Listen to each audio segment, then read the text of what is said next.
And we are live. Hey, everybody. Welcome to Love First Christians Bible Study. We got a full house this week. I'm really excited about this. A lot of action in the group this last week, and I'm glad so many people chose to show. I have Aaron Goss, as per the usual. Aaron, how are you doing? I'm doing fantastic.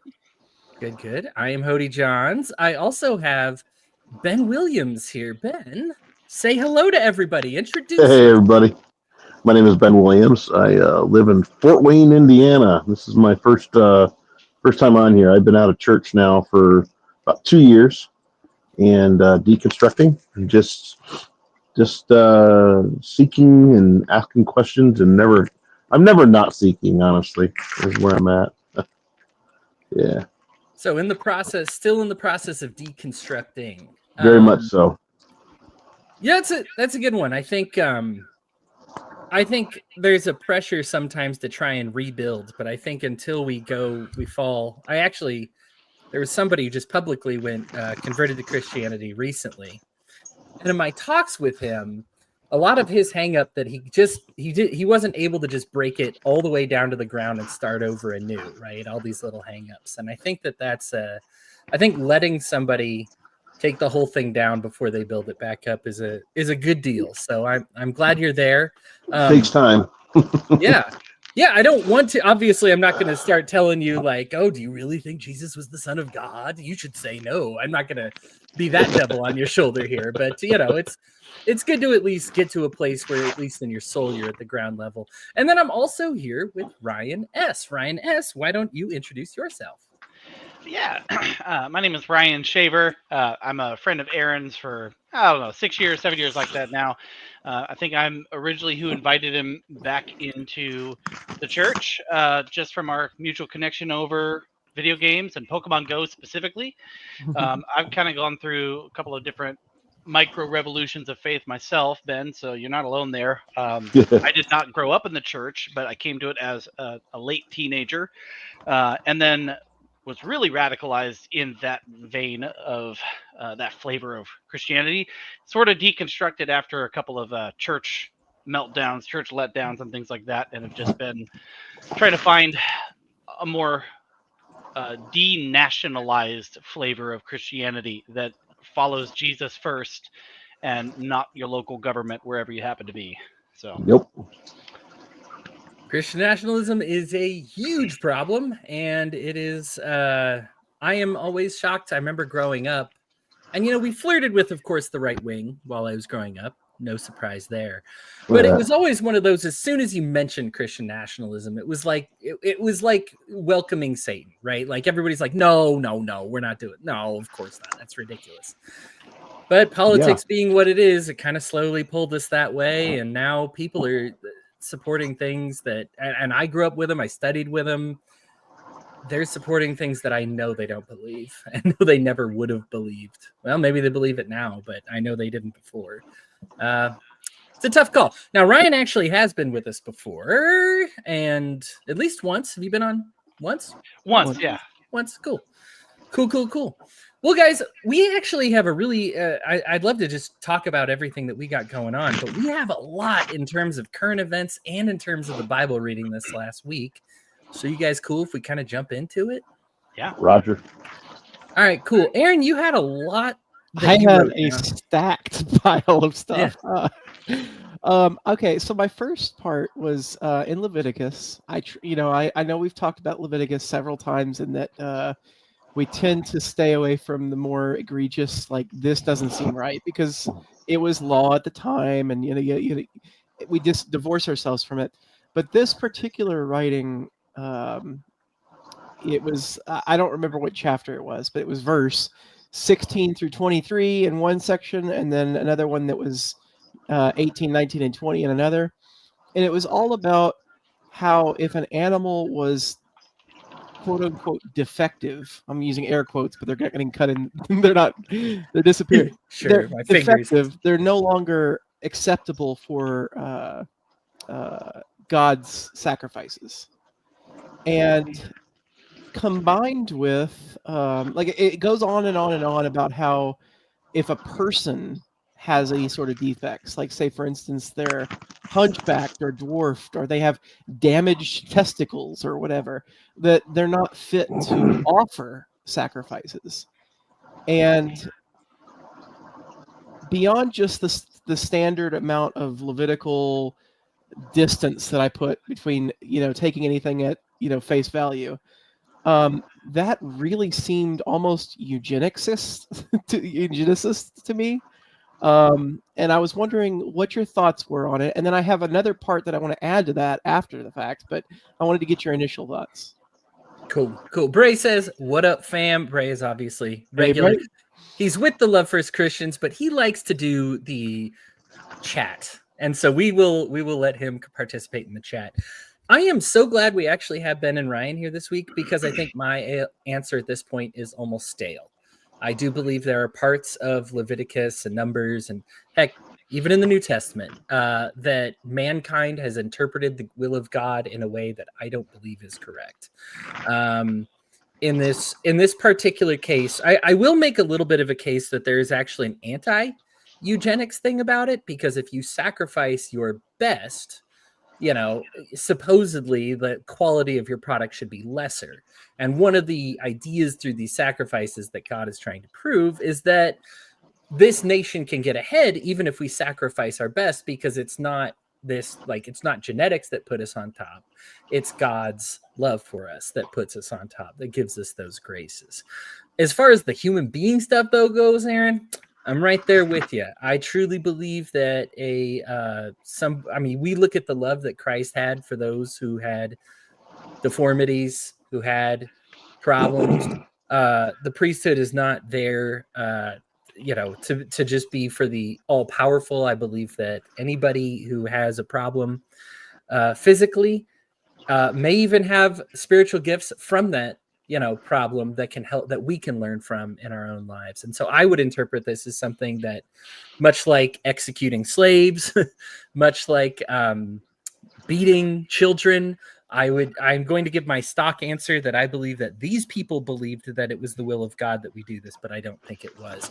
Ryan or Ben, would you please give me a different take, or reinforce my take, or whatever you want to say? I just really, I'm so stale on this. This is such an interesting subject, because I'm literally in my own mind and heart and a lot of meditating and processing. This is one of the subjects that's on my heart all the time.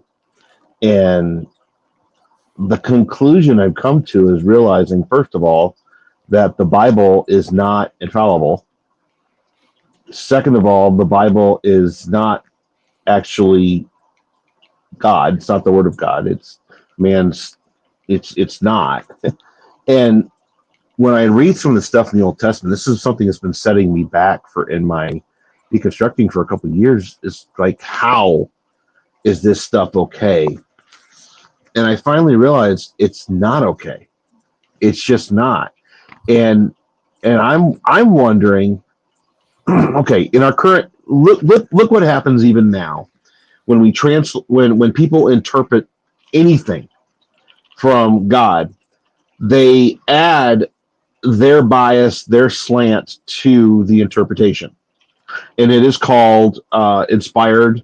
It's called, the man of God, so if we see it now, and we have supposedly the whole canon of God's law, how much worse it would have been back then when you had a select group of people that decided these things.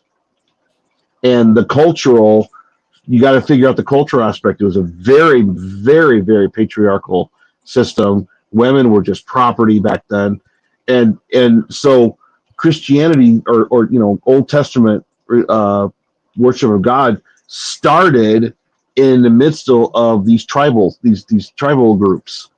And it helps you understand. I don't believe anymore. I just cannot believe that this was what God was saying to do.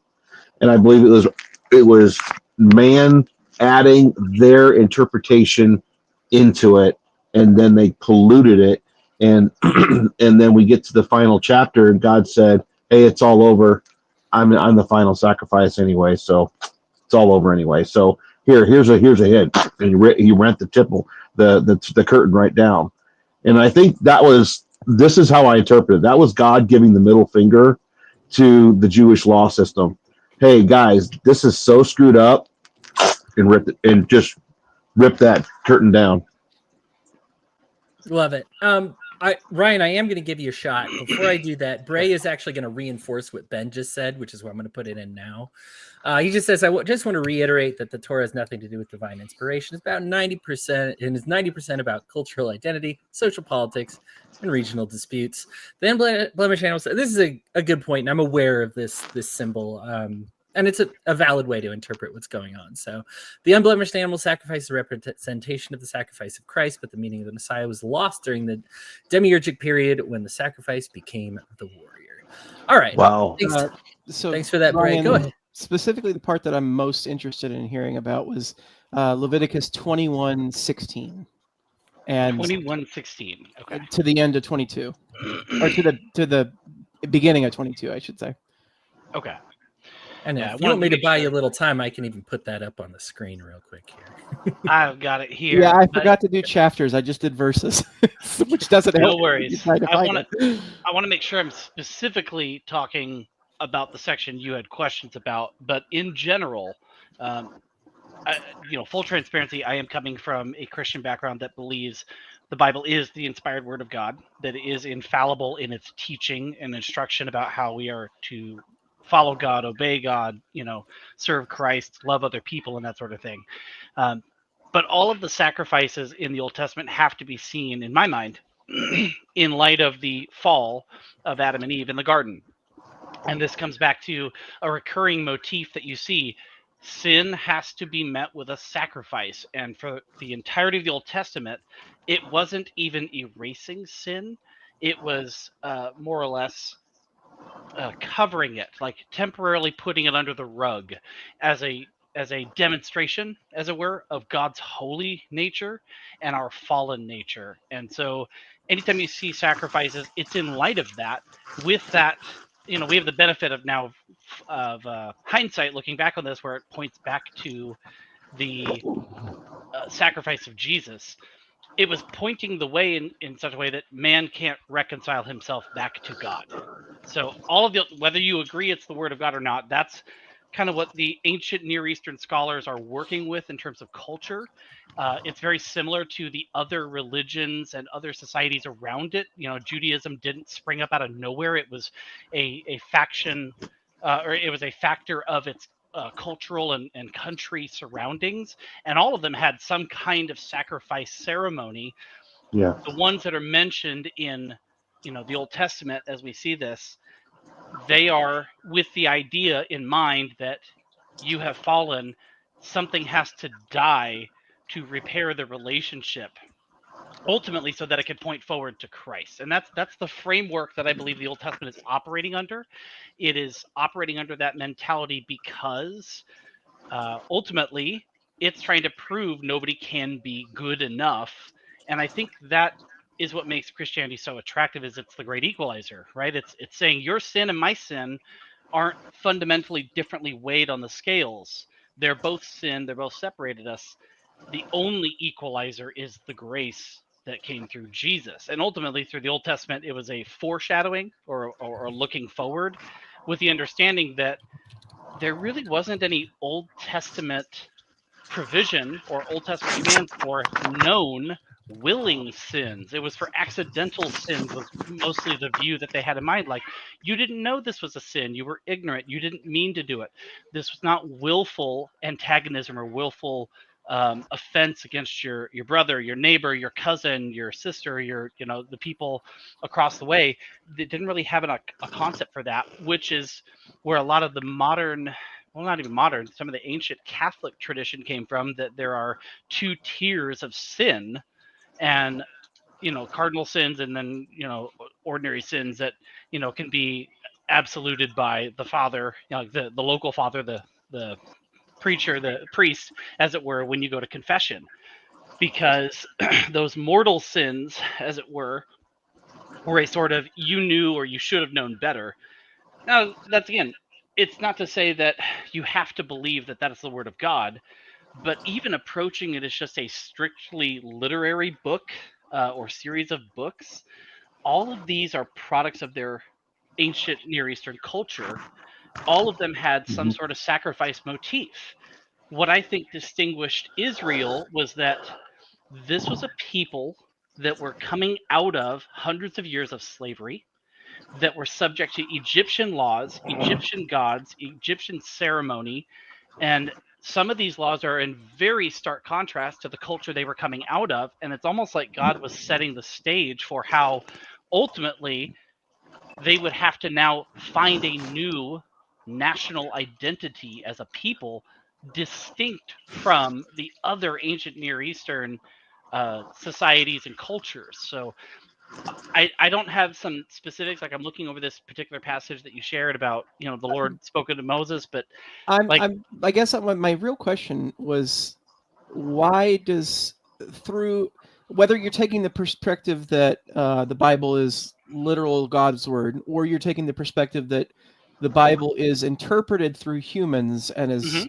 a stab at God's word, for lack of a better term, why would the Bible be written such that people who have body defects couldn't initiate the sacrifices Mm. at the time period?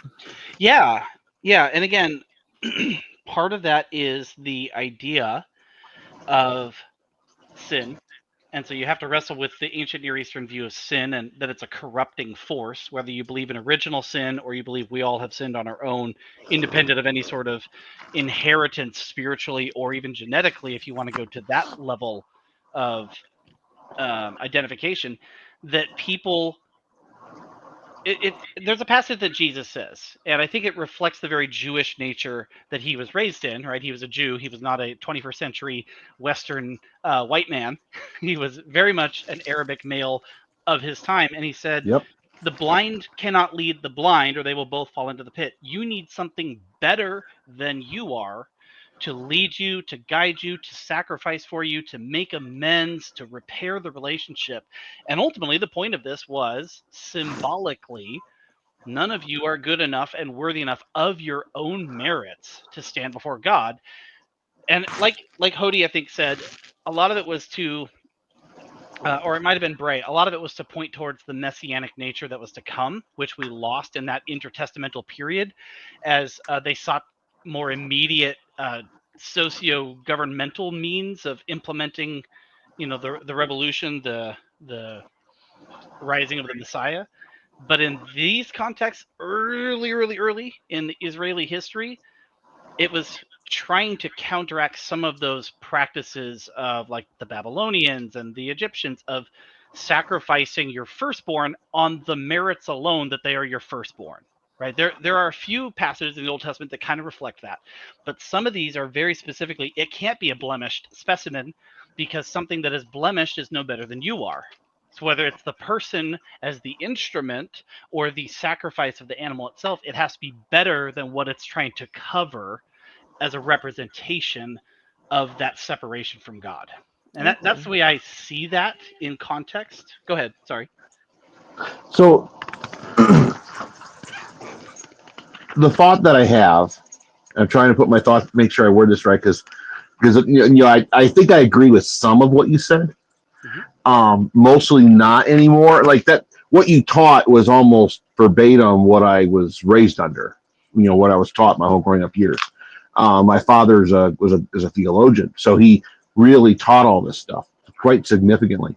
But what if you're correct? Yes, because there's enough history. Absolutely, there's enough history to show that sacrificing of the firstborn child, that kind of stuff was going on outside of the Bible. Oh, yeah. Or so, in other words, so what if God really didn't tell him to sacrifice his firstborn son? When you go, I don't want to segue too much here, but you go back. My point is the sacrificial. Let me back up. My brain is starting to race. No worries. ADHD is not fun. Okay, let's summarize it. What if the sacrificial system, God decided God was going to use what was already there, like you're saying, And so, but he showed that it has to be, but he wants them to use a sacrificial system. But what if they added their interpretation to the sacrificial system? And because I believe the sacrificial system, from everything I can tell, you're right, points to the cross.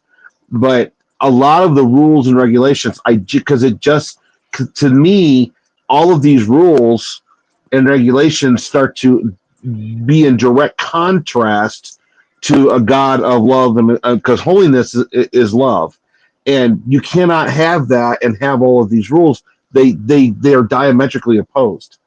So I like, what if you're right to a degree, but what if there's also the man's added interpretation is why it got so crazy? Yeah, I mean, that's a very real question you have to wrestle with. I'm wrestling. Well, and again, I appreciate that honesty and that objection to just the face value of it, because so many modern Christians just accept it and they don't even think like. I did my most of my life. Yeah, I mean, I did for the first part of my Christian period. Like, I was actually going to bring this up to Aaron because he's participating in another study with us that myself and one other person are co-leading, and it's not a Bible study like this. It is a how to study the Bible study, meaning I'm just teaching the mechanics of reading ancient literature the way the original authors and the original recipients would have received it. And it is from a Christian background, a presumed Christian background, but the text and the information is applicable to anybody studying any ancient history anywhere, whether it's Christian, Judaic, Muslim, ancient Near Eastern religions, Far Eastern religion. The principles and the mechanics are there. You have to learn how to read things in English again. And one of the questions that Aaron had was, I'm trying to remember specifically, like, what do we do with like these Old Testament stories that happened that supposedly Moses wrote, but he wasn't around for it, right? He wasn't around till, Exodus, Leviticus, and onward. Even if he wrote the book of Genesis, it presumably would have been dictated to him, or he would have been inspired to write it. And some of that goes into how the creation itself is referred to sometimes as the cosmic temple. Genesis wasn't specifically trying to give a material view of creation.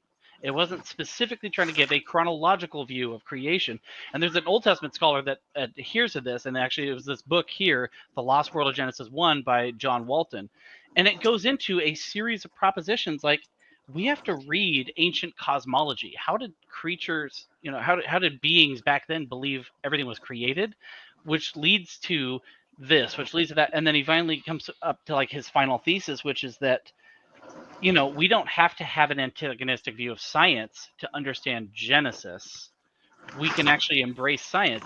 I think similar principles are going on here with this. We don't have to have a 21st century modern. Yeah, exactly. That's it. It's on Audible. It's a fantastic read. And actually, he's a scholar that I recommend to people that have questions, because he does believe in a literal Adam and Eve, but he does not necessarily believe they are the first humans. So, and he argues that theologically, because reading it from an ancient cosmology and an ancient Near Eastern writings standpoint, he says the writer of Genesis was more concerned, and this applies to Leviticus, with describing God's construction of creation as a means of order out of the disorder or non-order where it just didn't exist. It wasn't disorder. He non-order into disorder into order as a sort of cosmic temple of all of creation. When it comes to things like Leviticus or the sacrifices or some of the intricacies of the Jewish law, a lot of what you'll see throughout the Bible, and this is why it feels like some of the New Testament stuff might contradict Old Testament stuff, God is working within the culture of that time and slowly shifting it towards his perfect idea, if you want to call it that, maybe his way of doing things. He's not changing everything overnight. He's not, immediately elevating women outside of the culture they were in, where they were basically property and they had no right to vote. They had no right in law. They couldn't hold possessions. They couldn't divorce their husbands. He was working within the established cultures. And it comes from a view, admittedly, that God has all the power in the world, but he doesn't just snap his fingers and make it happen the way he wants. He works with the humans at that time to make his ultimate plan come to pass. And that comes from another scholar. William Lane Craig, who takes a sort of view of philosophical middle knowledge, where God imagines all possible realities and then picks the one that saves the most people and kind of navigates through that with all these different realities. I don't know that I go that way. It's just one way of looking at it, but it's this idea that God is knowledgeable enough and powerful enough to execute what he wants in the long term. And we as, 3-dimensional or even 4-dimensional, because we're in time, beings are not ever going to fully understand that. It So sounds like you're describing the doctrine of sanctification in a really broad, more liberal view, but it sounds like the doctrine of sanctification. that's essentially it. Romans talks about all of creation groans, eagerly awaiting its redemption through Christ. Yeah. It's Okay. the doctrine of sanctification writ large for all of creation. It's the whole world being redeemed a little bit at a time through God's activity, through and often in spite of his human agents, his human instruments that he gives power and authority and guidance to. And we mess it up big a lot of the time. We mess it up really big. So it's if you're thinking about this, like there was this joke a couple years back where I can't remember the lady's name, but she married one of the princes of England, and it was like England's playing the long game to take back over America. Now there's an American married to a British royal. There, it's kind of that idea of taking the long game. And as someone with infinite knowledge, infinite resources, infinite time, maybe even outside of time, like 24th dimensional being like God would presumably be. I don't know that me and my time and space could ever fully understand how he could do that. But the moments that he chooses to reveal himself that I believe are in scripture, they're in my daily life, they're in the lives of friends and family. Like truth is truth. It's not going to contradict God. I may not have the capacity to understand it. And almost certainly I will not understand it most of the time. I will get a glimpse of it right some of the time. Hey guys, can you head on out? Guys, can you head on out, please? Oh, they're not going to hurt my feelings. Oh, no worries. I can't hear myself think sometimes. Oh. It's like, what am I? Squirrel, ADHD. Like, Well, okay, so I wanted to jump in here because I did mention that I had a second part, and it was a New Testament, something that Jesus said specifically, that caught my attention because I keep because of the way that the readings are arranged, a lot of the times things echo. You got things that are in the Old Testament that I get a glimmer of, like, oh, the New Testament kind of respond. So the thing that I was thinking of when I was thinking of the Levitical banning of defective people and defective animals in engaging in sacrifices was, and this may not be related to y'all. Maybe this is just something my brain connected for no reason, but the fig tree story. So Jesus comes across a fig tree, and I've heard this story dozens of times. Like this is not the first time I'm reading it, but some example, like there was one specific section that jumped out at me that I had never never thought about before. It specifically says he noticed a fig tree in full leaf a little way off, and so went over to find any figs, but there were only leaves because it was too early in the season for fruit. Then Jesus said to the tree, may no one ever eat your fruit again. And the disciples heard him say it. That section about it was too early in the season to grow fruit. So like my thought process going into that, like every single time I heard this story, was that the fig tree was defective. Like it wasn't producing fruit, and Jesus cursed it because it wasn't doing its function. Yeah. But you reread it and you read that section about it's too early in the season for fruit. The fruit, there was nothing wrong with the tree, but Jesus cursed it anyway for not producing fruit. If I may, on this one, I think I have a pretty good one. So the fig tree and both the story and the parable, one of my favorites, shortest of all Christ's parables, parable of the fig tree. So fig trees actually have their leaves most extended when it is hot out during the summer, during the summer months. It's a little different than most of the other vegetation that blossoms in the spring or that shows off in the spring. So when those leaves are fully extended, it usually has the fruit under it, and it's also usually warm out. So what's going on with this particular fig tree is it's got the leaves out as though it's summer, but it's too early, and so therefore it doesn't have the fruit going on. What I interpreted this, and again, I'm happy to have two other people that to kind of look at this as well. But my understanding of this is that it is being deceptive, and you'll actually see that this is placed both the beginning and the end of the fig tree story. In the middle of that is when Jesus tosses the tables at the temple square, right? Yeah. So he sees the fig tree, like, and then talks about how deceptive that fig tree was, right? Now, Aaron, you're absolutely right. It's like, why did you expect it to have fruit? Nothing's growing fruit this time of year, or Right. no fig trees are growing this fruit this time of year. It's the fact that it looked like it was, and this is the parallel, or I guess the parallel to what the Pharisees are doing. They look like it. They're clean, right? As Jesus says, oh, that glass on the outside is super shiny, right? But don't look on the inside because that thing's unwashed. So what they're doing is they look like they're doing their job. They look like they're doing sacrifices. They look like they care about you. They look like they're performing all the ordinances. And when Jesus tosses the tables and shows exactly how much money these people are pretending they don't have and exposing their whole business, he's like, look at what was on the inside that whole time. They deceived you. And the fig tree, again, I believe that's why it's placed, at the beginning and end of this story, is it's being deceptive. It's showing signs. Hey, I've got fruit. Come on in. But it doesn't actually have fruit. Ben or Ryan, I would absolutely welcome your thoughts on this, because this is one of my favorite passages. It sounds like you just described evangelical Christianity as a whole. No. Yeah. Yeah. I mean, I'm serious. And you're absolutely right. Like, the whole section that Aaron's referencing, if you look at Matthew, and now again, different gospels might arrange it differently. Matthew thematically was concerned with a particular thing, a particular way of presenting Jesus. And in Matthew 21, where it has, I think verse 18 is where it's at.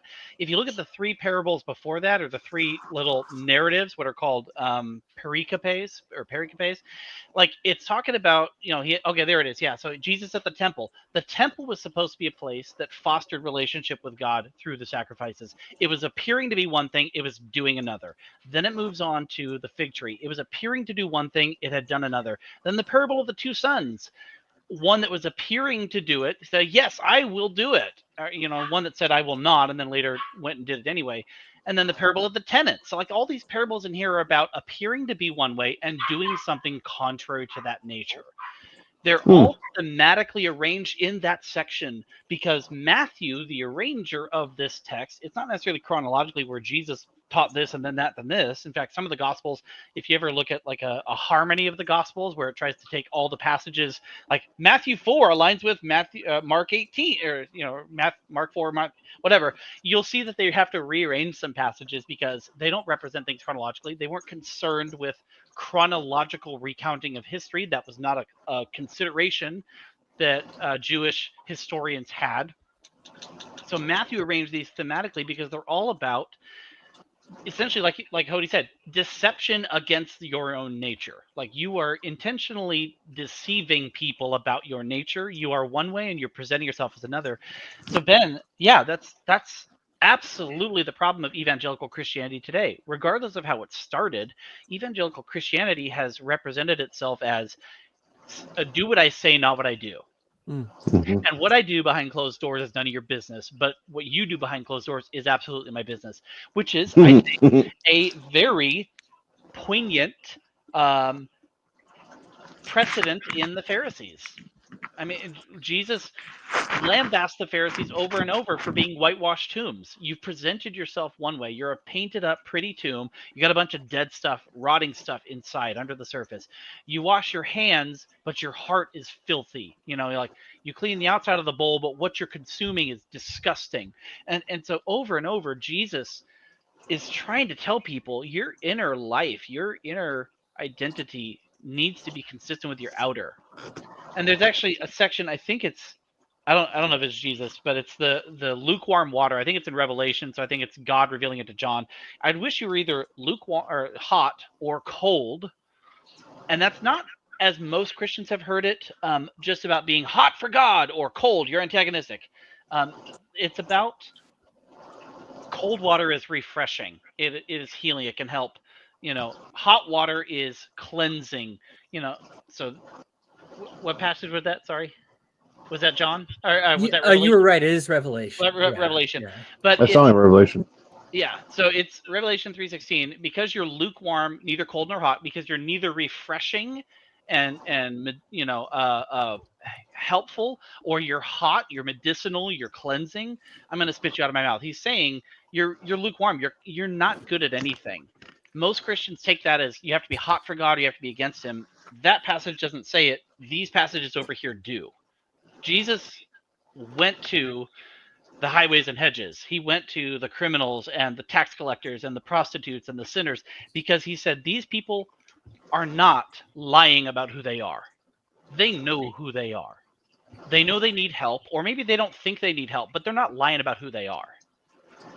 And he fought the Pharisees because they were lying about who they were. Well, and that brings me to another thing, is since we're talking extensively about the Pharisees, I'm kind of like jumping all over my notes in like different order and everything. But okay, so the Pharisees specifically, in this particular section of readings that we did this time, it brought me to a broader thought that I've been kind of like percolating for a while. Why is Jesus so antagonistic towards the Pharisees specifically, rather than trying to reform them in his lifetime? And the reason I ask that is, would reforming the Pharisees as a human being, as Jesus, be a productive use of his time? Or is it better that the Pharisees were so stark a contrast in the Bible so that they could serve as a better guide for us in the future? That's Wow. a fantastic question. Holy cow! Yeah. Wow. Here's the thing. Jesus does witness to at least one of the Pharisees. We get Nicodemus, right? And this is somebody, Bray, who I know is in the comments. If you're listening, this is one of his favorite characters. There's a lot outside of the scriptures about Nicodemus. Historically, it becomes a prominent reason that Christianity survives the early stages and the post-crucifixion. So he does at least witness to one person very meaningfully in Nicodemus. That being said, so some other passages that we actually had read this week, and Aaron, I'm glad you bring up your struggle with them, because I don't like the pearls before swine passage.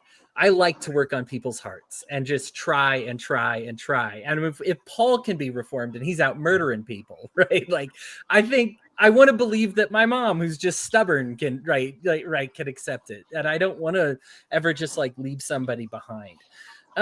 Jesus does know people's hearts perfectly. And we have to understand that with the Pharisees, we're told that they've committed the unforgivable sin. What's the unforgivable sin? They are aware that the Holy Spirit is acting through Jesus Christ, and then in the name of God, he is casting out demons and raising people from the dead. And they have a knowledge, they know factually that this is coming from God. And they choose to say instead, this is coming from the devil. And so that is a real honest look at the Pharisees' hearts and what's going on in their minds, right? These are not people that can be persuaded. These are people that when they ask Jesus a question, their goal is to get him killed or arrested. While I admit to struggling with this, I do want to make clear that I do believe that this is wisdom. There are people that we might be talking to in our lives where their goal is not to have a dialogue with us, even if that's what it looks like. Their goal is to get us in trouble. Their goal is to make us look stupid on social media. Their goal is to make us maybe even get us arrested or killed, right? Like, I mean, that's a pretty, at least in for us Americans, that's pretty distant. But you know, their goal is not to actually be having a genuine conversation with you. And if you're honest with yourself, you can kind of tell. And so Jesus is very good at being able to tell. And so he just says, you know, get out of here. I am not gonna, I have bits of wisdom. I'm not giving them to you. I'm going to cite one more thing before I turn this over to our two knowledgeable friends here. And that's, I think it was in last week's reading. It might've been early in this week's reading, because I don't remember talking about it, but I remember enjoying it. But there's a part where Jesus just says like, hey, answer me this question and I'll answer your question. Yeah, The yeah, this is Pharisees the very reckon beginning of this week. this week. Okay, great. They're aware that they're in a catch-22, right? Yeah. They're stuck. And so the thing is because they're trying to trick Jesus, Jesus is like, then I'm not going to answer your question. If you're not going to play, if we're not having a real dialogue here, if this isn't a real discussion, I'm not going to have it. I forget what the Pharisees asked Jesus, but Jesus responded with specifically John the Baptist's testimony. Right. Asking about John the Baptist. Yeah. And so this, Jesus' question to them was, "Who is John the Baptist really?" Right. And so the idea, or who am I really? Right. And it was like, well, do we say he's God? Say he's John the Baptist? No answer is going to make the crowd hate like us at all. So we're just going to not play. And so Jesus is like, if you're not going to have this dialogue with me, if this isn't a conversation, I'm not going to have it. And so I'll just close by saying, I do think that's good wisdom. I struggle with it. I understand if you struggle with it as well. Maybe you guys have bits of wisdom for how you recognize this. But I do think there's a point where we are conversing with somebody that is not acting in good faith. And we do need to be willing to be able to be like, you know what? There's only so many hours in the day. I could be helping my kid with homework. I could be out fishing. I could be out working out. I could be talking about God with somebody else. Frankly, I just don't have time for you. You are being disingenuous. And until you get out of that spot, there's not a point to have this conversation with you. But yeah, Ryan or Ben, please, your thoughts. Can I add a thought? There's one more I'd like to add to that list. You're talking about how there's an ulterior motive is the gist of it. And one of the things that I began to realize as I came out of Christianity is I realized that a majority of the good deeds done within the realm of Christianity are not just to show love. They're there as a sole reason is to indoctrinate and to get people to come to their church or believe the way they believe. And when you just said what you said, I just had this light bulb turn on in my head. Wouldn't that be the same thing? Or am I taking that too far? Can you say your question again? Okay, it goes back to what is it, Hody? Am I saying it right? Cody's right. Yeah. Okay, Hody's saying how they had an ulterior motive. In other words, that's the whole idea. Is their motive is to do bad deeds. But what if it's like I call it the salesman motive. They're nice to you. Insurance salesmen are the best people in the world of sending you Christmas cards, and real estate agents. Why is that? Because they know eventually you're going to either sell or buy a house, or eventually you're going to want to do something with your insurance, and they want you to remember them. So in other words, they don't really care about your birthday. They can care less about the Christmas holiday for you. What they really care about is they want to get something out of you, and that is what Christianity has become. Is I've been hearing this argument. Well, what about this church? I know the pastor, did raped this girl, and the deacon, did this with this girl, and but look at the good deeds this church has done. I mean, they got a food bank, they got a Christian school, and it's just been eating at me. It's like, no, the good doesn't outweigh the bad. In other words, because that good is attached to manipulation. Why do different denominations have Christian schools? They have them to indoctrinate the next set of people, and it keeps a nice flow of people in the church, and it keeps the tithe coming and keeps everyone paid for. That's what it's really all about. I know it's a bold statement, but wouldn't that be in the same realm, or am I taking that too far? I think that's spot on. That's the ulterior motive. Jesus, like Hody said, knew everyone's hearts perfectly. Like he knows everybody's hearts perfectly. We don't. We judge, as it were, by the exterior, by the Right. the things they do, and whether that contradicts the things they say they believe in. And I think that points back to why Jesus got so frustrated with the fig tree in that one particular parable and the other ones there in Matthew 21. It's because, the fig tree was presuming to have fruit, in this case, literal fruit, not fruit of good deeds, fruit of good works, fruit of loving people, just for the loving them part, not for getting anything from them. And so he cursed it. The Pharisees presumed to be holy. They presumed to be closer to God. but in their hearts, they were manipulating people. The temple had become a place to rob people with money changers.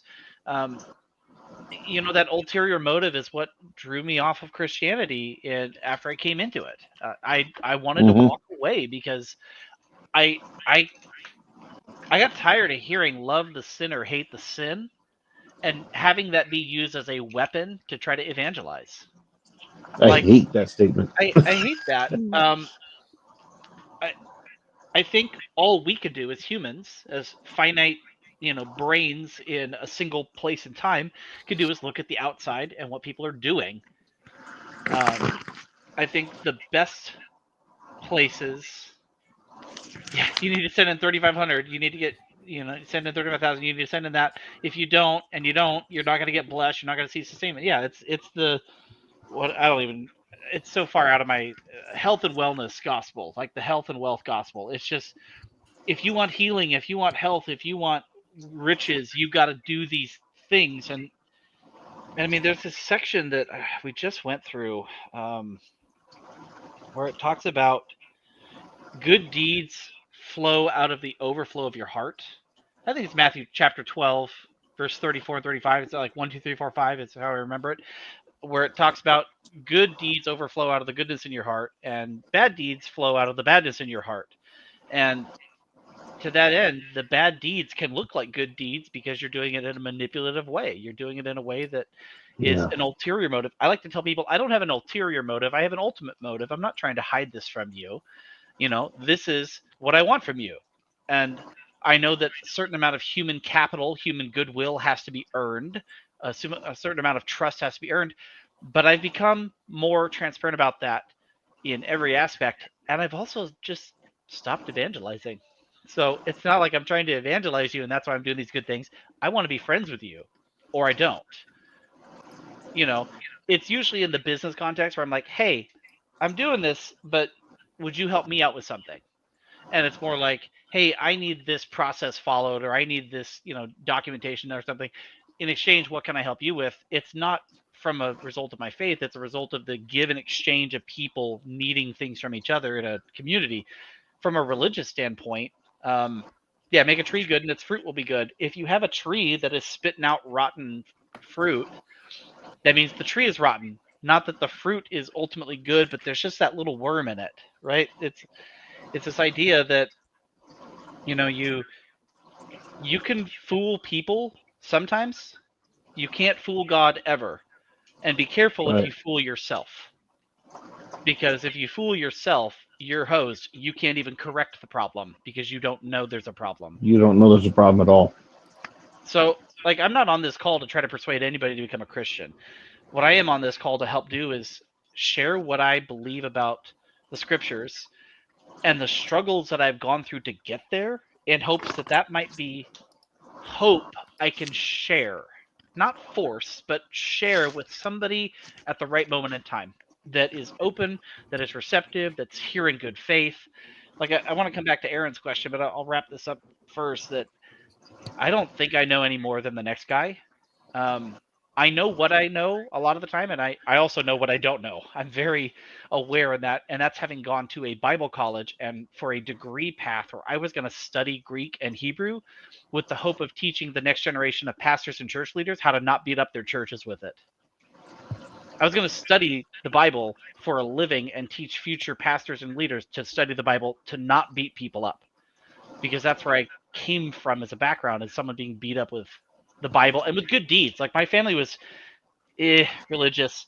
It was just kind of good for goodness sake. The whole Santa Claus, be good so you get presents, right? That was the Jesus, like, lucky rabbit's foot that I grew up with. Not necessarily in a religious context, but coming back to what Yeah. Aaron said, you had I don't remember what you said, man, but I had one more thing for you. My thought was, my question was, did Jesus not interact with the Pharisees because it was better to teach us a lesson in the future? I mean, I know he did interact, but I'm Yeah. paraphrasing what I said previously. Did he? Okay, yeah. So I remember. Did he intentionally not try to convert more Pharisees because ultimately it would have been better for us to have the stark contrast rather than revolutionizing them and letting the slow trickle effect happen? I mean, this comes back to, hey, Aaron, how many political conversations have you gotten in with people and realized very quickly they're not approaching it in good faith? Right. You can tell very quickly when somebody has a motive, and that goes back to what Ben said. When you see that, that should be a red light that says this isn't going to be productive for them. It's definitely not productive for me. And for anyone around that happens to be overhearing this or watching it, it's not going to be productive for them. It may be actually hurtful for them. So every time I think Jesus encountered an issue like that with the Pharisees, he just shut it down. He was the master of shutting down their secret agenda and usually by asking them a question that trapped them in the way they were trying to trap him. He would flip the tables on them literally in the temple, but he would verbally flip the tables on them and say, hey, which of you can cast the first stone? Right? Yeah. Like, that's a perfect example. Can any of you stand there in judgment? And ironically, him as the perfect son of God could and didn't. And yet he turned to the woman after they were gone and he said, go and sin no more. That wasn't an admonishment. That was an encouragement. Here's your second chance. The one who could pass judgment didn't. He had mercy. But the ones who don't show mercy don't receive it. The Pharisees who tried to trick and trap and ultimately load people down, like he says in another context, load them down with a weight that they themselves don't lift a finger to help carry. It'd be one thing if the Pharisees were there like, you have to do all these things, but I tell you what, I'm going to do them with you, and we're going to struggle under this weight of having to obey a perfect God and not being perfect, and we'll do it together. It'd be one thing if they did that. That would be tough enough to swallow as a pill. It's worse that they would intentionally follow rabbis that would reinterpret things to make the exceptions they wanted to make and hold people down to the letter of the law when they wanted it to be the letter of the law. That's the kind of manipulation he was dealing with. And that's why over and over, the disciples were ready to take up swords and fight them off, like fight out the Romans, fight out the Pharisees. Peter cuts off somebody's ear at one point. He's like, we got this. Like, Jesus he's consistent. Right? I didn't always think he was the Messiah, but he was consistent, and I can trust him. Let me kill for you.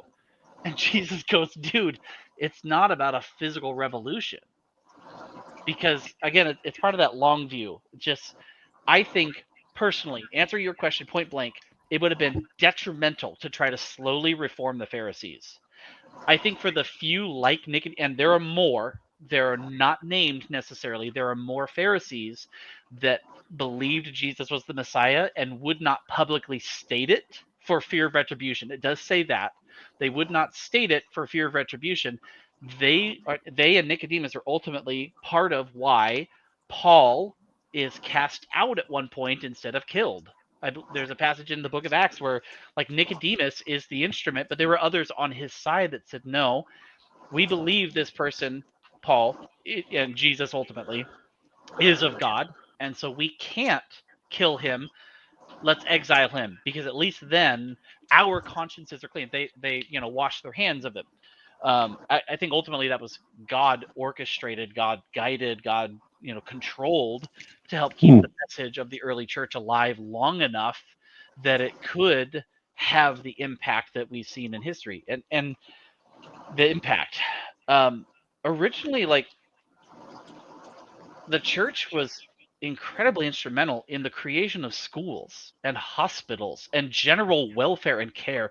And regardless of what we talked about this just last week, Aaron. Oh, wait, I wasn't here. Yeah. Regardless of what, like, the archbishops and whatnot wanted out of it, the local leaders in the communities did it for the good of the community. Yeah, and that's I kind of get the echo of the Black Panthers kind of taking up that mantle. During the civil rights era, is like, okay, you won't provide this for our people, well, we'll do it for ourselves. We'll provide schooling and hospital care and mutual aid to our people. Yeah, I think that's closer to the heart of God than what most Christian churches are doing today. Yeah. Yeah. I don't want to get too far away from this. Bray had a couple of comments about way earlier, but I'm going to get to him. I agree with Agos about the section being illogical. Granted, only the priest, descendants could approach the altar, and everyone else was too unclean to perform the sacrifice themselves. Culture of the time believed that being afflicted with physical disorders was a punishment from God, whereas the gospel pushes the idea that physical disorders are one of many adversities God may place on a person to guide them purpose and his plan. And then another thing here, if I may add a theoretical layer to the deception, maybe he cursed the tree for showing the signs of fruit, but waiting for a better season to grow is a parable for people of faith needing to bear fruit, whether the season is fair or not.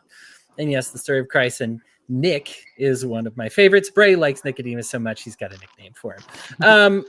Okay, so Aaron and I could occupy all our time for the stuff that we had, but Ben and Ryan, I don't make you guys feel like outsiders. Did you guys have anything like in the reading that you wanted to discuss this week? I didn't want to. No, I'm just enjoying this discussion. Okay, cool. Yeah, Ryan?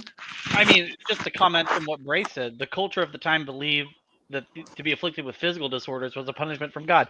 I can't tell you how many Christians today still adopt that mentality. Your sickness is your punishment. You must have done something wrong. Even though Jesus literally said this child wasn't born this way as a result of their sin or their parents. Like, We had a whole book about this.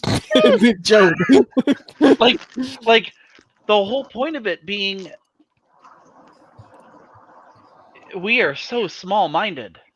Like, that's the whole of Jesus' teaching. You are too small-minded. You are too small. Think bigger. God has more in mind, and it becomes this echo that kind of hurts sometimes. Like, you're thinking too small-minded. Like, you're thinking about your life here and now. But again, going back to that William Lane Craig's view of the middle knowledge, if we're thinking that small and God could have been the author of an infinite number of multiverses, surely he can find the one, or he can create the one where the most people come to follow him and the fewest number of people are punished eternally. You know, if you, for eternal punishment, that mindset, like, I appreciate that mindset, trying to have a larger view of God and a more realistic assessment of our own limited understanding. I think that's what I keep coming back to with any of these passages. I haven't done the readings leading up to this week, so I apologize. It was kind of an impromptu 7 minutes before. I'm going to join this call, I think.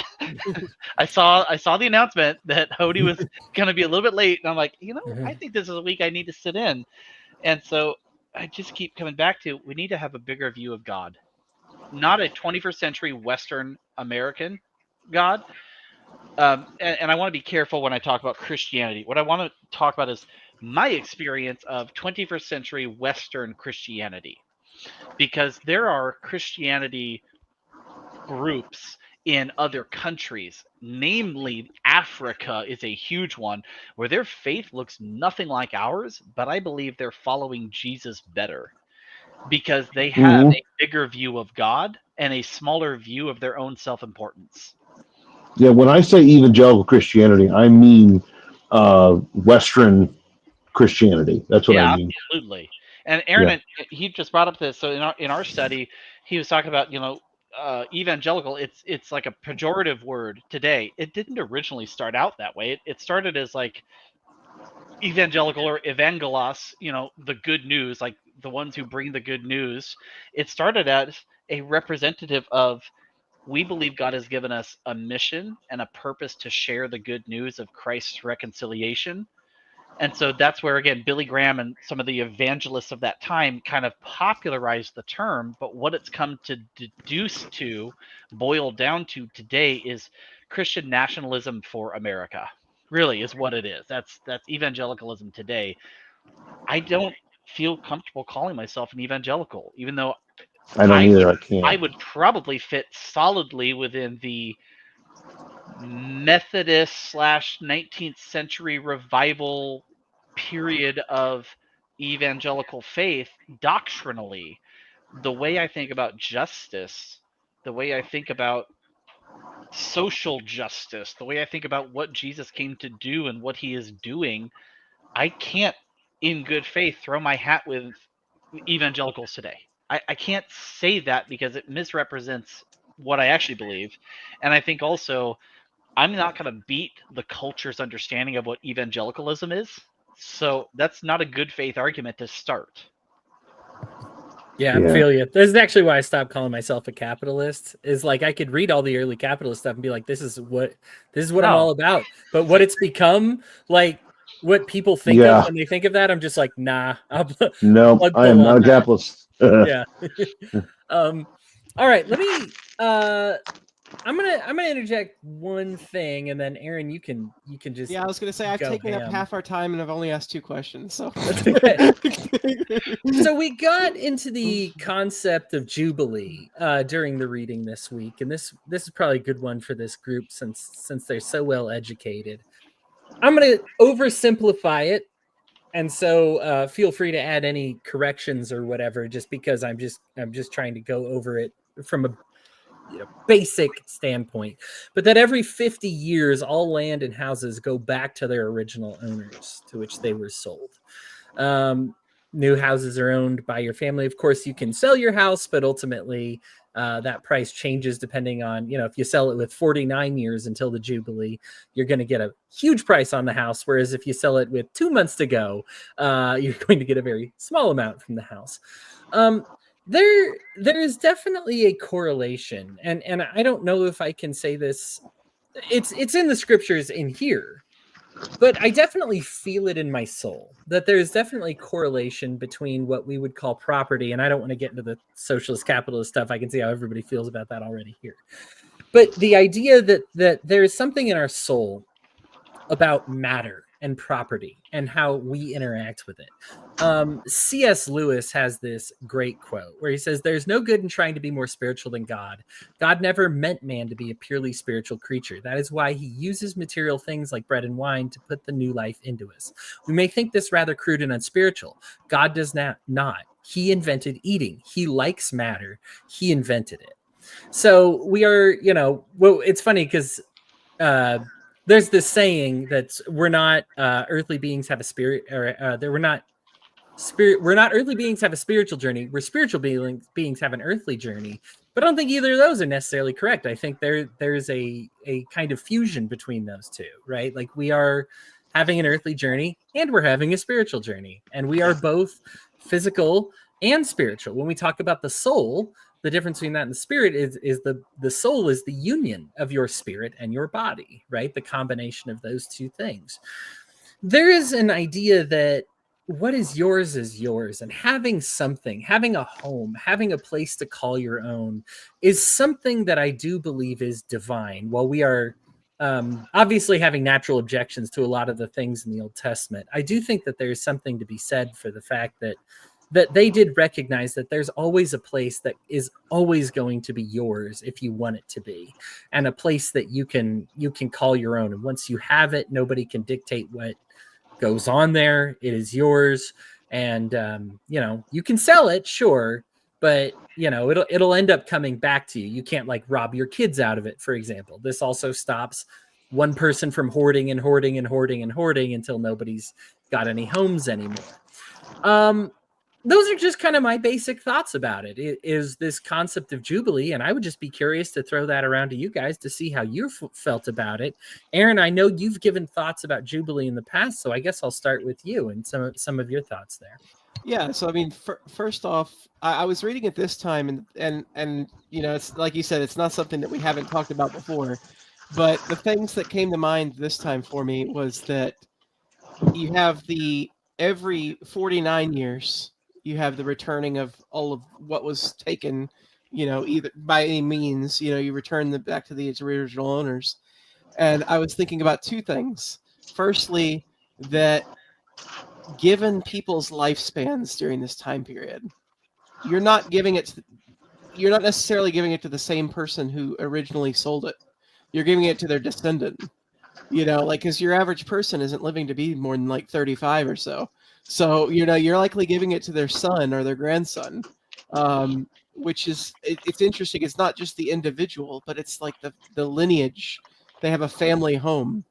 And, even if they temporarily lose it, it's like almost like we think of like castles with the monarchy and everything like that. This was the castle of this particular lord, even if it's no longer, if it's in disrepair or if it's been conquered or something like that, it's still that lord's castle.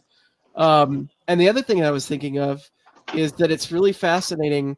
It goes along with my idea of Levitical law trying to be God's way of like guiding people to the correct answer, if even though they're not quite there yet, of understanding, like preparation of food and how to prepare things safely and everything, even though they don't have the concept of like germ theory. I was thinking about the fact that every 7 years they're supposed to leave their lands fallow, and that's introducing crop rotation to people that don't understand crop rotation for like 2,000 years. Like it's introducing the concept of something that they won't understand for several millennia. Yeah, I mean, I want to focus in on your idea of the Jubilee and everything like that. That's a Mesopotamian belief. It started there before it was the Israelites. Like ancient Egyptians also had a view of debt that was more about restoring a balance. Like it was not about punishing. It was not a punitive nature for debt.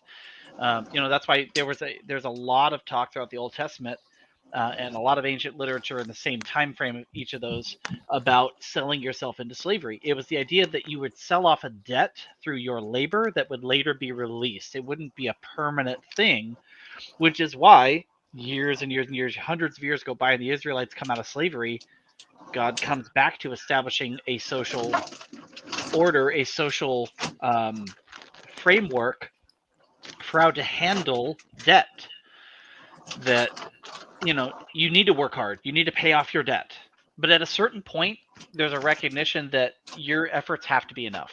Like your efforts have to be enough to pay off a debt, in terms of social things, not in terms of the spiritual side, as I had said before about Jesus being the only one that was good enough, and like your sacrifices are not good enough. But those weren't social debts. It was teaching them how to respect and treat each other. Like you can go look it up now. Debt cancellation, debt slavery, interest, loaning.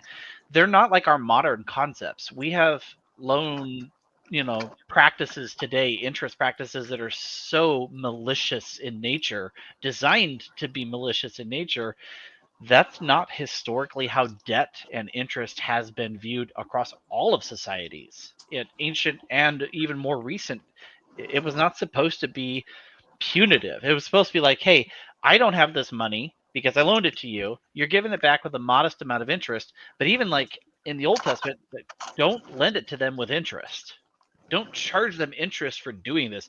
But in the societies that did, it had to be a moderate amount of interest. It couldn't be outlandish and go crazy. Yeah, see Leviticus 25. Exactly. If they become poor and they can't maintain themselves, you could support them as though you were a stranger and sojourner. Take no interest, right? Don't take interest. Don't charge them interest. They're, treat them fairly, essentially. And we don't understand what that's like, living in 21st century Western society, living in a modern. It's not even Western. It's there's modern ideologies about interests that it's punitive now, and it wasn't supposed to be. And so the Jubilee is all the more important because it was a canceling of that to limit the punitive nature, to limit the societal downward spiral of that kind of a system. It was meant to shut it down before it became a problem, so that it could ultimately work for the physical material good. And Hody talked about this, that God doesn't treat us like we are spiritual beings inhabiting a physical reality. There is a whole person ideology that's involved in this, that you are a being with spiritual and physical properties. There is a whole person involved. I've always hated that catchphrase of the evangelical church. I am a spirit inhabiting a body, or I am a spirit living a physical existence. That's Gnosticism. That's like first century Gnosticism that was rejected as heresy. It's like the material world is evil, only the spiritual is good. God didn't want it to be that way. Over and over, it shows that the physical is important. That's why even a lot of the laws about if you lie with a woman, you owe her family for that physical act, that physical deed. You have to pay the price for that when you marry them, the bride price, as demonstration that you don't have the right to physical whatever you want. Like there's a price that has to be paid. And again, it was working within a societal framework that treated people as property, especially women. But a lot of that was a corruption of the original intent of property, of transactions, of loans, of societal agreements, that we just miss it. We miss the point of it now. We come from this weird modern perspective that, well, you signed the agreement for the loan, for your student loans, you have to pay it all back. But the entire system has been set up to be punitive for what should be what started as, I would say, started as a long time ago, but not necessarily recently, started as a way to ensure the government's citizens, the citizens would be contributing members of society. Education was supposed to help you contribute. Not necessarily everybody, right? There were classes, there were white landowner classes, but the ones that were educated were considered to be good contributors. And more of that now is punitive education. We're being sold, go to college, you'll get a better, you'll earn, those who have a college degree, I don't know if y'all remember this, you'll earn an average of $1 million more than people without a college degree. We're seeing that system doesn't work. That system is a classical pyramid scheme. It puts hands in the ones that it puts money in the hands of the ones that already have it, and takes it out of the ones that don't, on the promise that they will get it back over the course of their lifetime. They're not going to get it back over the course of their lifetime. Ben, what do you think, man? Wow. This is one that is just I haven't even gotten to yet in my thinking, but I'm sitting here going, it's there's so much I want to say, but I don't even know how to put it to words yet. It's like, holy cow. I think I'm going to pass on this one because I've literally got so much of my thoughts going on. I'm like spitting. Well, I tell you what, if you want another crack at it, either live next week, you're certainly welcome. Or if you want to just do it in the Discord, that's obviously fine too. However you want to. Okay. However you want to go about it. 'Cause I'm curious, especially for you right now when you're deconstructing this spiritual physical connection is certainly I'm sure thought provoking. Yeah. It's very thought provoking. Cool. Aaron, let's go ahead and do at least one more of yours before we move on to current events. I'm sorry we're not going to get to all of them, but we're having really good conversations. So okay, so I want to pick one that I particularly was struggling with. Okay. So this is a story about a boy that's possessed by a demon, and based on the physical ailments that he's suffering from, it's pretty clear that he's suffering from epilepsy, and they're choosing to call it a demon. And Jesus' disciples have attempted to cast out this demon prior to Jesus arriving and were unsuccessful. And the specific part of the story that I got was afterward, when Jesus was alone in the house with his disciples, they asked him, "Why couldn't we cast out that evil spirit?" And Jesus replied, "This kind can only be cast out by prayer." And my questions were, isn't that what the disciples already were doing? Because they're not using their own mystical power that they're personally bestowed with. They're casting demons out presumably with prayer. Drawing on God as the person who's actually doing it. And then secondly, like if like I guess I didn't really understand that in the ending of the discussion.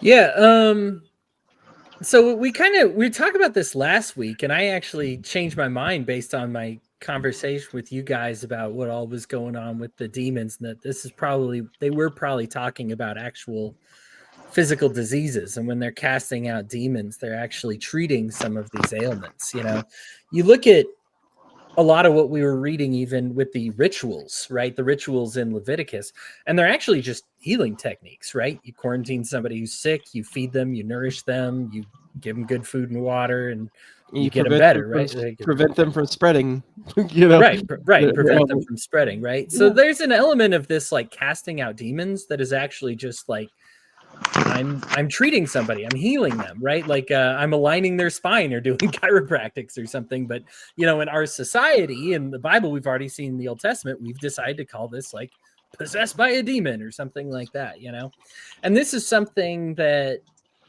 from my understanding, based on what I learned last week, what you all had convinced me last week, that this is one of those that, unlike most of those other diseases where we can actually treat them and the person can get better, and Jesus, of course, can, he's a magic man, right? Like he can just be like, poof, like I can treat that thing, no problem. And the apostles, of course, gain this power as well to, treat this thing. What was actually treatable. This is a particular disease, from what I understand, like you said, epilepsy. It's not something that goes away, right? Like for life. This is something that like literally God has to intervene to make this stop. It's not very groundbreaking, I guess what I'm saying, but that's my best reading of it. Ben or Ryan, I don't even love my interpretation of it. So whatever you guys have to say about it, I am certainly open to.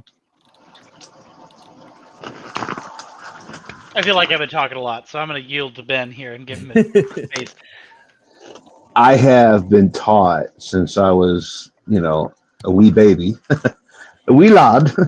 I have been taught since a child that was a demonic situation, and it's, I grew up independent fundamental Baptist, and it's amazing how the similarities between independent fundamental Baptist and Pentecostal, the ultra right Pentecostal or ultra right Assembly of God, when you step back away from all this stuff, you start to go, oh my word, they're the remnant, they're the remnant. Well, sure, there's a lot of remnants around here.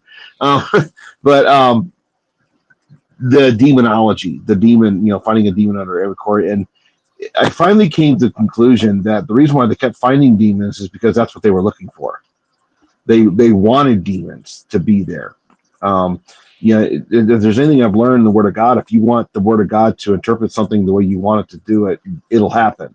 If you go in with predisposed ideology, you will prove whatever you want to prove very easily. And that's what happened with, so as I'm stepping back and thinking, okay, that actually makes more sense to be a situation where it was clearly a health issue than it was a demonic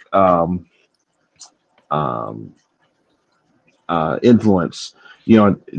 Recently, I forget his name, but he, last year or two, and there's been a couple other pastors doing the same thing. They have openly said that autism and autistic behavior is demon possession.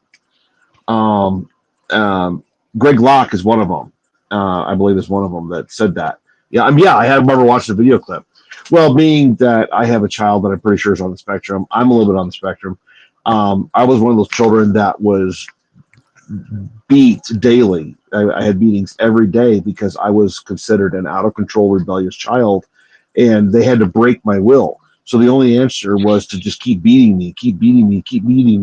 And I had a black and blue bloody bottom all the way up to 14, 15 years of age, because they were trying to break my will and change me. Well, all it was is I was just a unique child. I was filled with energy. I was filled with life. And I saw life differently than other people. I didn't understand dangers that other people understood. In other words, I had a lot of similarities to autistic children. Does that mean I was demon possessed? No. And yet you get over here to this one situation was clearly a health issue. And like Aaron said, what did God say? Yeah, there it is. Greg Locke claimed that OCD and autism are demonic possession. And I know that hurts so many people when he went out with that. But what it is there was millions of followers that went with it. And now I've heard other churches preach about it, and they've openly said that from their pulpits. And there's a lot of people who have been so deeply wounded. And it's like, why are we trying to find demons? Where are we trying to find? I have said since literally, I think since the first day that I left evangelical Christianity, it's been 3 years now. I think actually it's been 3 years. And when I left evangelical Christianity, one of the things I said was we give Satan way too much credit for so much, when it was actually just either a health issue or a result of our own behaviors. And that's something that I said out loud. And man, I took a lot of heat for that. Oh my stars, did I get a whooping for that from a lot of people? That, oh, you're just not recognizing spiritual influence. Yes, I know there's the verse, we wrestle not against flesh and blood, but against principalities and powers. I understand that there's a spiritual warfare, but I still believe evangelical Christianity, and even all the way back to then, when Jesus was on earth, that we still try to put a demon. We give Satan we give Satan too much credit. So anyway, those are some of my thoughts on that. Yeah, Ryan. Yeah, I mean, I think a lot of it is Jesus was working within the framework of what they understood about disease back then, right? Like, I do think demons are real. I think Jesus had a view that demons are real, that demonic possession was real, that it could cause physical afflictions. But even Matthew in chapter 4 distinguishes between diseases and demon possession. 4:24, if you're looking it up. News about Jesus spread all over Syria, and people were brought to him with various diseases, suffering severe pain, and the demon possessed. It separates out demon possession categorically. People that were demon possessed, those who had seizures, and the paralyzed. Matthew doesn't even say that all sickness is from demons.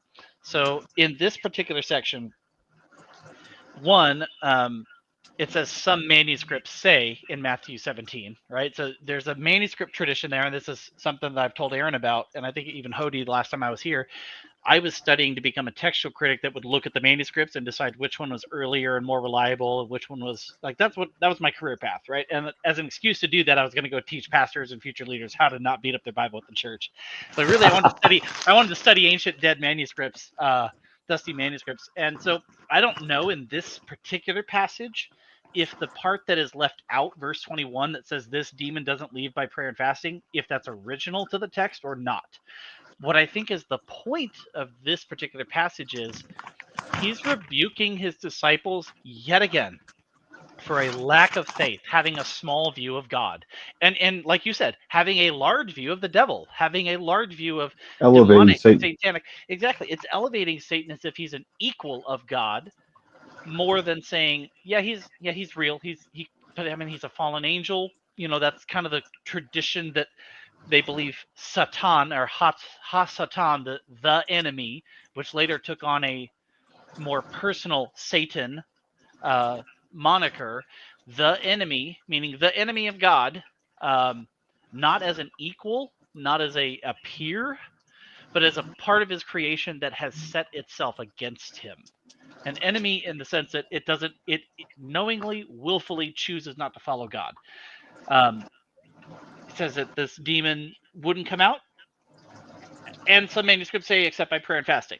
So I think there's two issues with this particular passage. I don't know that the earliest manuscripts have that, which is why it's left out of modern translations. But even if it was there, I think what this is pointing to is Jesus is saying there are big things and there are little things when it comes to faith.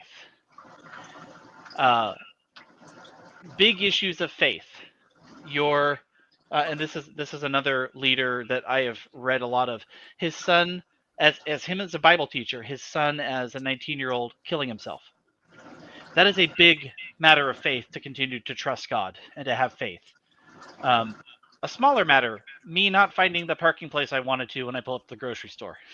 That's, I know a lot of Christians go blessed and highly favored. They don't make me gag. And they God always gives me the parking space at the front. I'm like, actually, buddy, I'm just letting you know statistically, you're just there. Like, so, like again, I want to slap them, but that wouldn't be helpful either. Well, But it's like, Brian, think about this. After every bad storm or something, the guy next to me, his house was destroyed, and everybody around was destroyed, but my Bible was still okay. Yeah. And that was clearly, you had more I think faith. there's more horrible doctrine after a storm than there is, or a natural disaster than anything else. Agreed.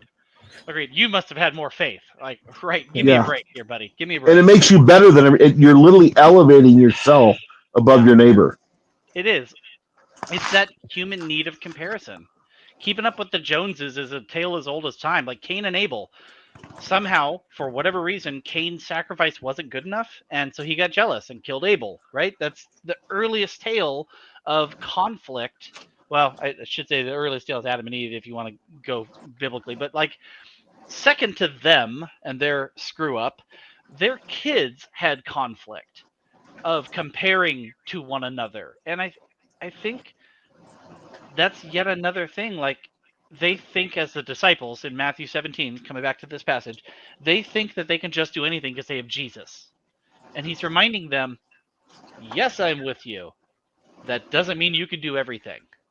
It's trying to teach in that moment, we still are ultimately dependent on God.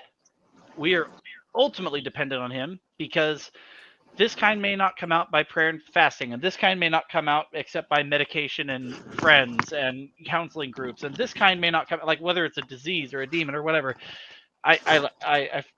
We were part of a church back in Colorado where the pastor said, I don't care what combination it is, people, prayer, and pills. Like, we want to provide the support people need for what they need when they need it. Like, there was the mentality that God has given us all these things. It's not the material world that's antagonistic. It's us that's antagonistic. Well, Yeah. I guess my follow-up question, though, Ryan, specifically on that is, weren't the disciples already channeling God when they were doing their minor miracles? So I got what's the distinction here between something that they could fix and what they couldn't if they're always using God as a channel? I think that the idea that they're channeling God still treats them like a lucky rabbit's foot. Like, somehow they are controlling God's miracle dispersal.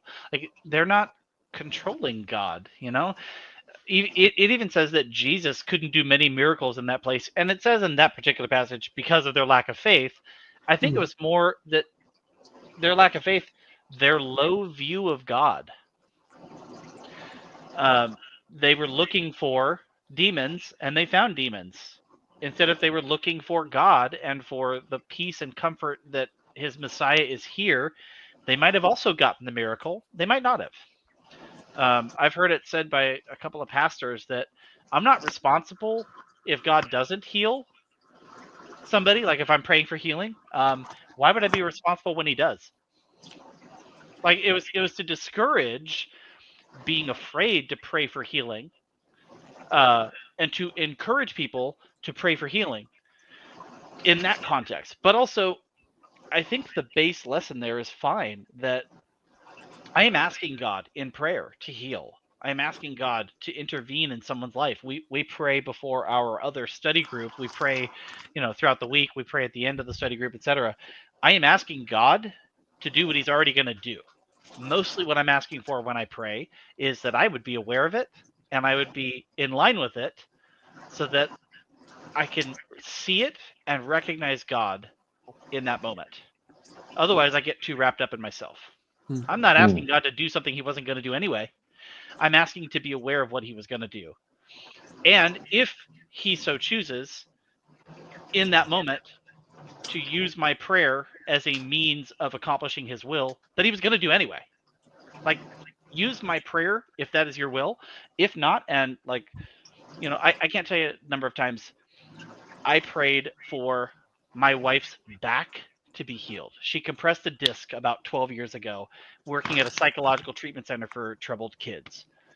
I can't tell you the number of prayers I prayed for that, the number of times our church prayed for that. We laid hands on her. We prayed for healing. We anointed her with oil. We did all this. We fasted.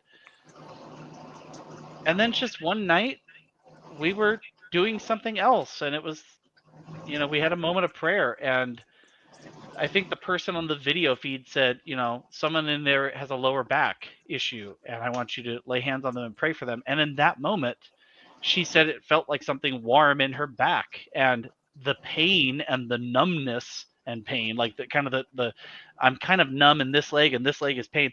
She said that went away in that moment. To this day, she still has back issues. It is still an ongoing thing. But what I think happened in that moment is God took action to alleviate the pain as proof your physical body is not a punishment for you, but also your hope isn't in this world. He healed her part way. He didn't heal her fully.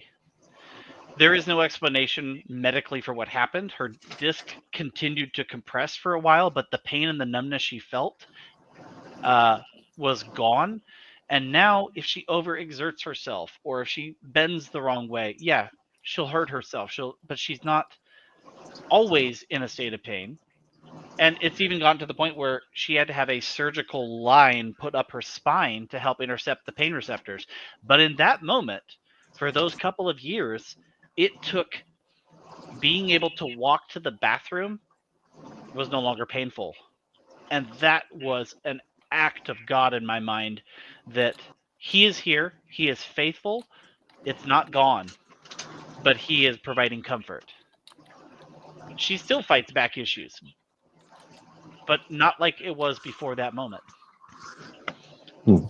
I don't know if I just need to pray harder or fast more or what it is. Like, he may never heal her in this life. It may be the new body that she gets, that's when all the pain is gone. But it was enough in that moment to recognize we're not alone. So you just said something that has really bothered me all my life, and that's the phrase "pray harder." Yeah, I was joking, by the way. Okay, I was like, because that. Well, the thing is that is.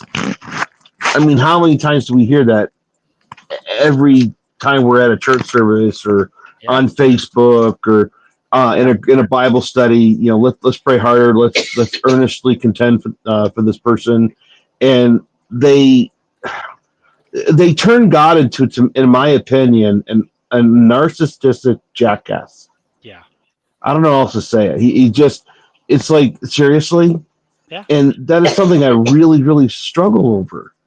Yeah. You know, I don't know what to do with it, to be honest with you, yet in my deconstructing. That was the church I deconstructed from. They were the ones that said you should pray harder, you should fast more, you should get on your face and humble yourself. And in that moment, when that sermon or that conference or whatever we were watching, I don't remember, when she felt the healing, for her it was answered prayer. She still has back issues. She still has to be careful. She still has had surgery. Her back continues to degrade, but she felt God's presence in that moment as a promise that he's not done with her yet. So I don't really believe I should have prayed harder. I should have fasted more. I don't really believe those things. I used to. That's what I had to deconstruct from. I used to believe those things, and that's what that church taught. I had to get to a place where I thought, where I recognized it isn't about how much you pray or fast. And that's why I don't think this particular passage in Matthew is, if you had just prayed harder, bless your hearts, disciples, if you had just fasted, it might be there in the manuscripts. It wouldn't be the most outlandish thing in the Bible if it was original, wetting a fleece and laying it down. And if it was dry, like back in Elijah's time or something, there's like the prophet Elijah sicking a bear on children for calling him bald and making fun of him. Like, there's some really outlandish things that we have to contend with. I'm not putting a cover over those and ignoring them. I think in this passage, it was telling them in the very short period of time that he knew, he didn't know exactly how long. He knew he was not here in a physical life for very long. He didn't know the day or the hour that his crucifixion was going to come, but he knew his time was short, and he had a very specific mission to build the church with the disciples to carry it forward. And he was not going to be here in person. The Holy Spirit was going to come. This was one of those moments where he was encouraging them, think bigger. I keep coming back to that. It's not something I normally talk about when I talk about God. Think bigger or dream bigger, or your view of God's too small. But tonight is just coming out as everything seems to fall into that thematically. Think bigger of God. I feel like there was one person, maybe you guys can help me. He's in the Bible. I feel like he's a major character. And like he asks God to take a cup away from him or something, and God says no and doesn't do it. I don't There's know. maybe Hmm. man. I think it Joshua. starts with a J. Yeah. Maybe if that J guy only prayed harder, then the cup would have passed from him. Or maybe if he was a little more righteous or fasted better, that Because God would have that you just granted him what continued he on with asked. what I Right. wanted to interject Yeah, go ahead. is how many times that I have observed in churches and things. There's been, well, if you're not getting better, then we need to see if there's any sin in your life, and that we need to do spiritual inventory before we go any farther to see if why you're not getting better. And I'm trying not to vomit at you saying those things because I know you're representing people who have said them to you, but I'm yes. cringing inside every time you say we need to do a spiritual inventory. I'm like, ugh! Oh, as soon as you heard, Ah! isn't that triggering? It triggers me just saying it. It's just like, oh, it's so bad. But that's the culture I grew up in. Is that spiritual inventory, ideology? And so what it does is then you spend, okay, I'm not good enough, or I know that I'm just going to give my own personal testimony. I'm very open about, transparent about my story, as Hody has discovered. Is when I've always been very sickly, very sickly. I'm actually disabled now. I'm on Social Security disability. COVID finally was the final straw, but I've always had health issues. I've had chronic bowel issues and IBS and asthma issues and chronic nerve pain that I've had my whole life, and then brain fog issues. So I would battle being very, very ill. Well, I had a horrible addiction to pornography. So I wouldn't get better. And so one of the pastors, someone said, well, have you ever thought about the fact you're probably not getting better because of sin in your life, and you need to do spiritual inventory? Well, then I would say, okay, God, I want to stop. I don't know how to stop. I'm trying to stop. I hate this stuff. I hate what it's doing to me, and I don't know when I'll stop. And it wouldn't be until years later that I now understand that the reason why I have this chronic illness, which is directly connected, and there's studies out that have proven it, I was horribly sexually abused as a child. And so the body keeps the score. So the serious chronic illness that I have is more than likely very much connected to the horrible physical and sexual abuse that I endured as a child, and the addictions that they started as a result of being of such a perverted and twisted view of sex because of the sexual abuse I endured. Now, there obviously came a point in my life where there's personal accountability, where I finally understood what I was doing. But by that time, I didn't know how to stop. And everybody kept, well, you need to memorize, you need to pray more, you need to memorize more scripture, you're not close enough to God. But it wasn't until I actually started going to licensed therapy, and I started dealing with the PTSD and dealing with all the other issues. I got on medication to help me, that I was then able to get free of the bondage of pornography. So there's a little, I hope that story maybe helps with this I have a subject. similar story, a background as a kid. Like my siblings essentially. Oh, you're the one that shared on the Discord. I don't think No? I No. shared that in the Discord. Oh, somebody else did. Then it was okay. I mean, it's a common enough story, unfortunately. But It my is. siblings were older, and they put me into a tent with another girl. I think I was 5 at the time, completely naked, as punishment that we were kissing and trying to be boyfriend and girlfriend as 5-year-olds. And I think that, maybe some other stuff along the way, led to a pornography addiction in my life Yes. that shipwrecked my marriage and shipwrecked my integrity and my identity. Same here. And at the same time, I took counseling, I took therapy, actual honest to God trauma healing therapy, Yep. and prayer and accountability and so many other things before I ever got freedom in that area, before I ever felt like that is not me anymore. Like that is That is not something I ever think I will be free of, in the sense like alcoholics can't drink again. They can't drink again. That's just not something they can do. They don't have that strength. But I think a lot of that also, it's been shown scientifically, relates to ADHD. It is a function of the brain to seek that as a means of dopamine distribution. I mean, Correct. the IBS as well. That is also a symptom corresponding, not necessarily causing, but corresponding very strongly with ADHD. There are a number of the things, gut pain, gut issues, those all factor in on a lot of common factors. Russell Barkley, one of the leading guys on ADHD, has talked about that as well, like sexual addiction and over sexualization and things like that coincide with ADHD. And so, you mentioned ADHD diagnosed. Depression and anxiety go along with that as well. Correct. Officially, those are all things that the early church, with their lack of understanding of medical issues, would probably call demon possession or demon oppression.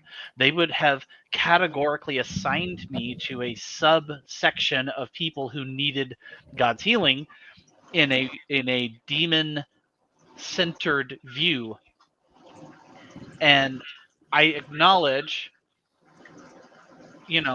Satan and demons don't want you to follow God, don't want you to love people and love God and live in a God honoring way. I don't think it's a result of demon oppression. I don't think it's a result of demon possession. I think people are infinitely more complex than that. Brains and chemicals and hormones in the brain are just so much more involved than that.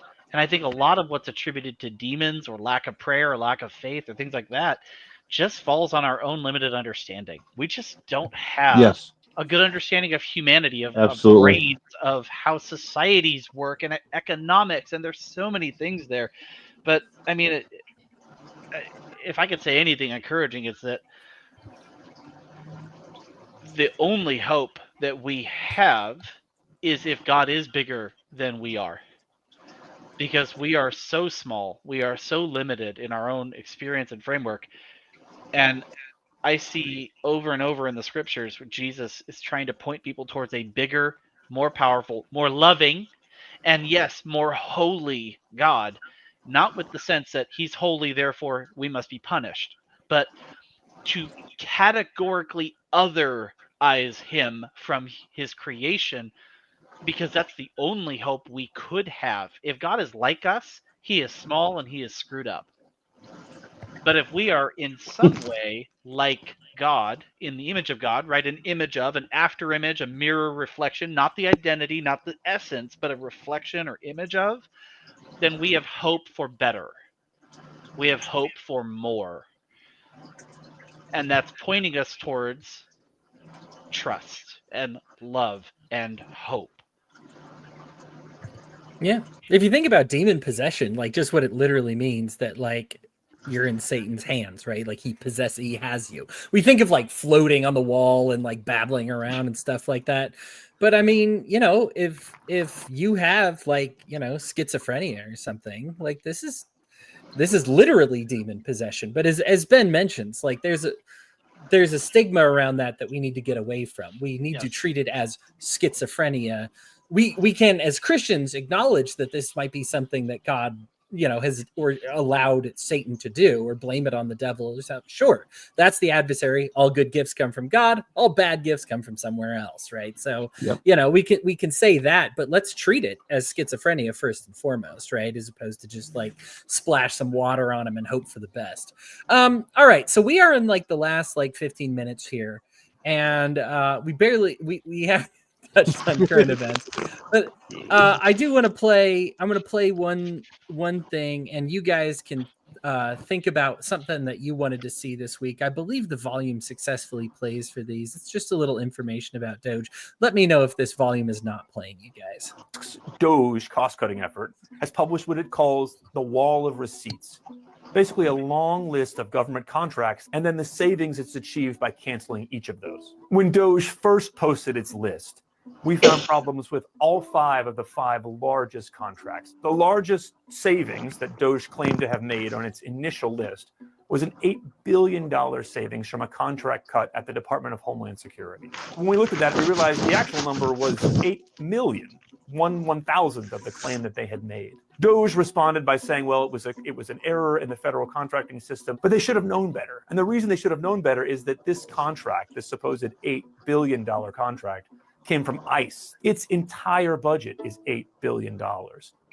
Going down the list, the second, third, and fourth largest savings on DOJ's original list were all basically the same error. What they did was triple count the same cancellation, all with the U.S. Agency for International Development. And what contracting experts told us was it wouldn't have been right if they just counted it once. That's because this contract had been out there for a long time. A lot of the work had already been done. So much of the money that had been allotted initially had been spent.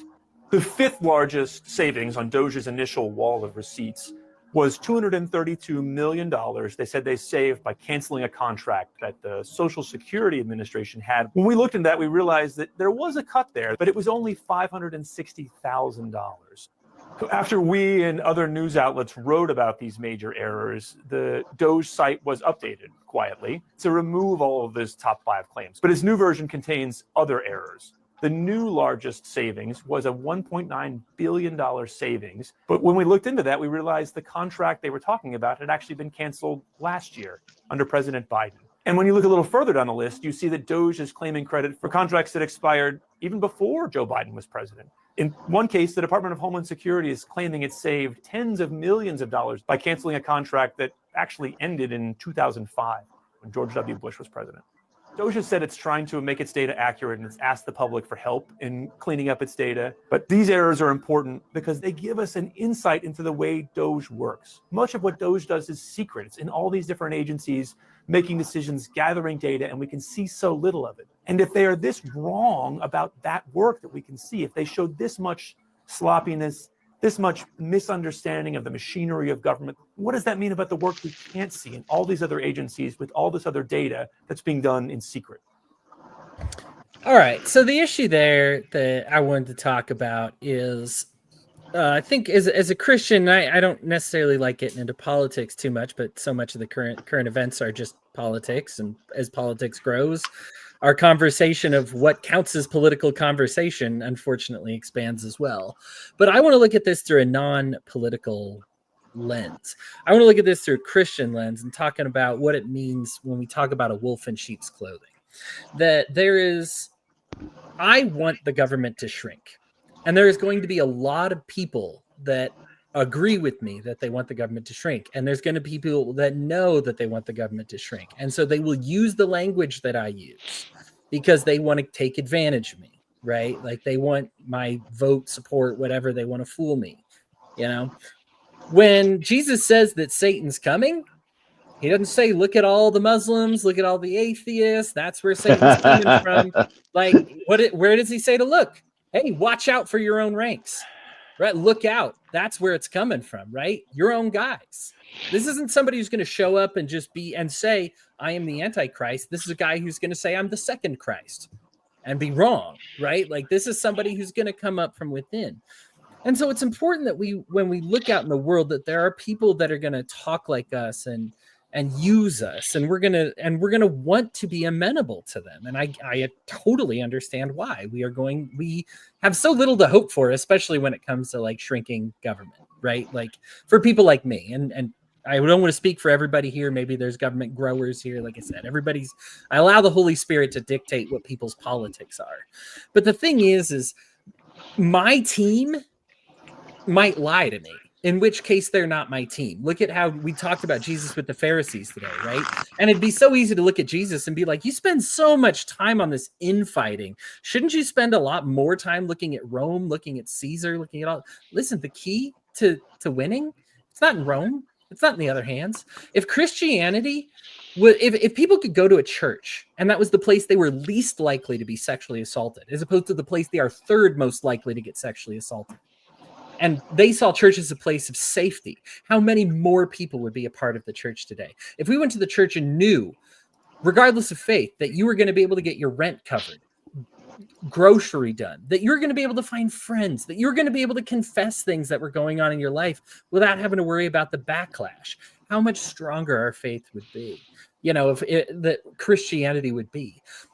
Richard Dawkins can yap all he wants, but 90% of when you say, "Hey, I'm no longer a Christian because," just factually speaking, when I looked at this online, 90% of the claims, they follow that claim with because of a bad behavior of the Christians.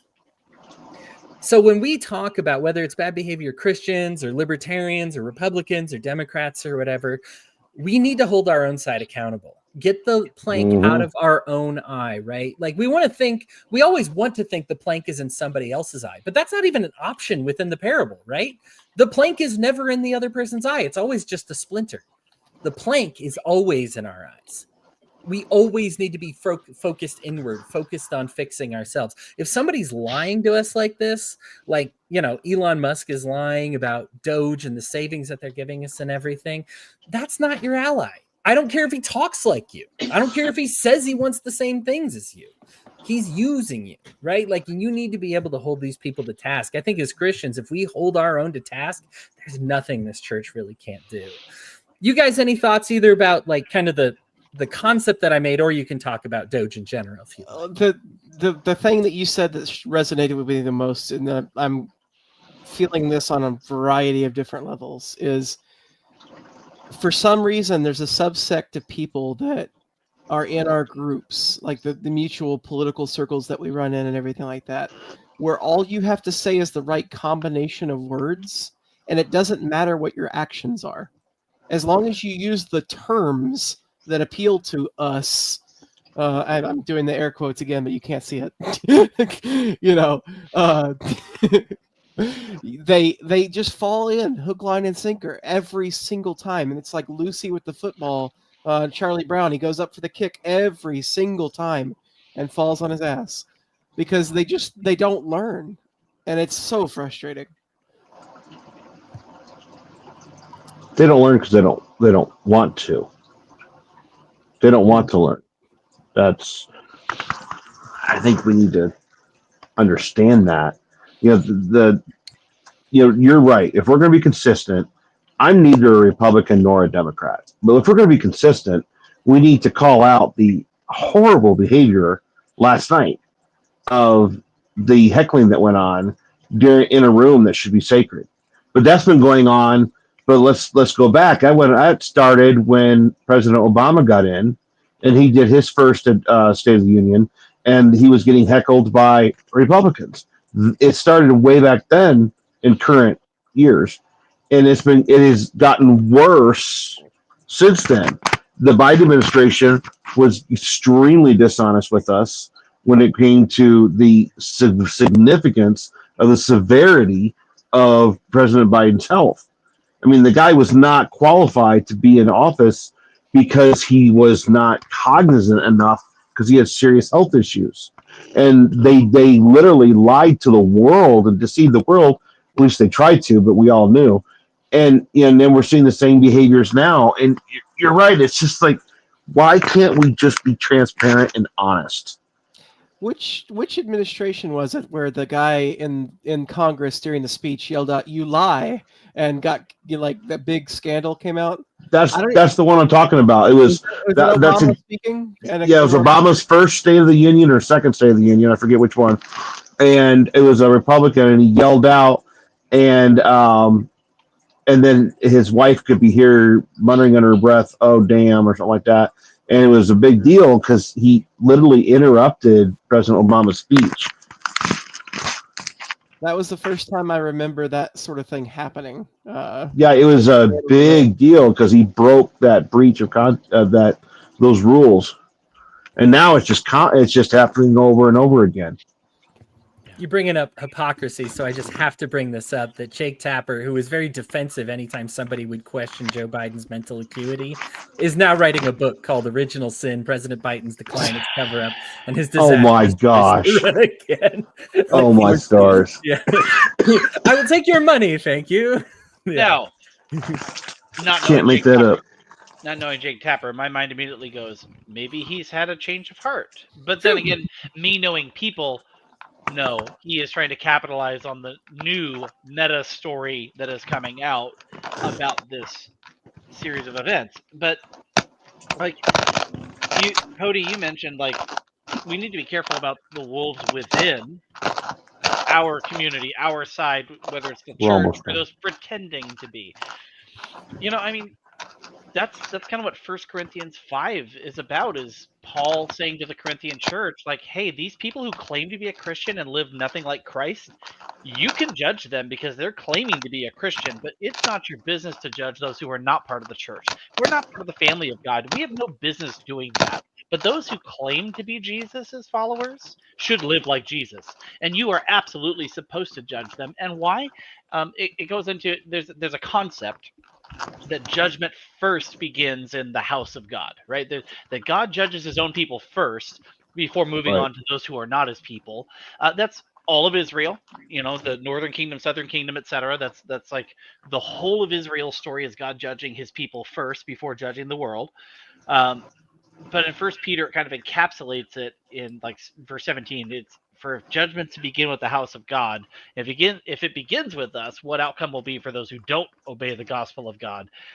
I used to think that was about those outside the church, those who aren't Christ followers not obeying the gospel of God. I think my view may have changed on that, and that it's more inclusive, not necessarily of the church explicitly, not necessarily those outside the church, but First Peter 4:17. If you're looking it up, Hody, I know you do that a lot, and then the 2 verses after that. If it's hard for the righteous to be saved, what will become of the ungodly and the sinner? Those who suffer according to God's will. The whole passage is about suffering. You're suffering. If you suffered, it's because Christ suffered first, right? Cool, great. Suffering as a Christian, don't be surprised. And I think this gets taken out of context as like the martyrdom syndrome, like the victim syndrome that Christians try to play off. Like, we're suffering because we're Christians. And that's playing off of a musical note, right? That is playing off of a sentiment that we are suffering because God said we would suffer. I don't I don't think we're suffering for the reasons that this passage is talking about. I don't think it's for loving people. I don't think it's for serving people. I don't think it's for being a follower of Jesus in a society that largely doesn't follow Jesus. I think it's for a lot of our own stupidity. Right. It's what they call suffering is what we would call accountability. Right? And what they call suffering is, I'm sorry, Jesus wasn't about making a theocratic government. He wasn't about making an earthly government to enforce his will. Mm-mm. And when you try to invade government with your religious beliefs, you're going to be going against the heart of God, because the nation of Israel was the last time God wanted to do that, but it was as a foretaste of the spiritual kingdom he was building and a people he was establishing for the messianic line down to Jesus.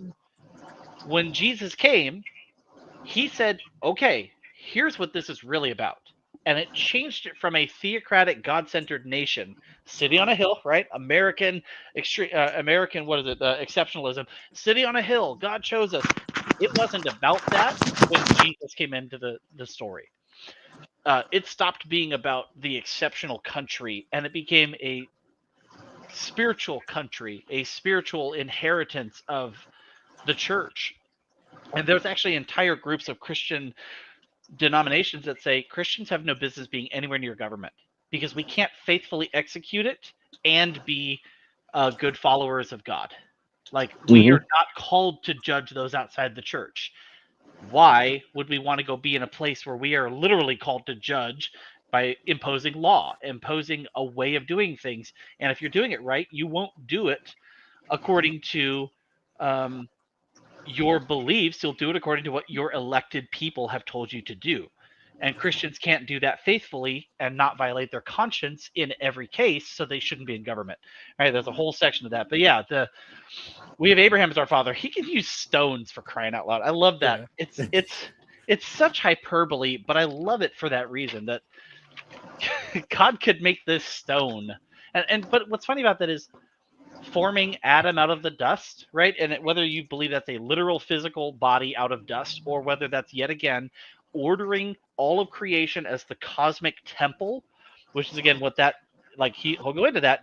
So I got to come back to this. Lost World of Genesis 1. He's got 4 others in the series. Lost World of Adam and Eve, the flood, the Canaanite extermination. Like, he's got several because he is an Old Testament scholar.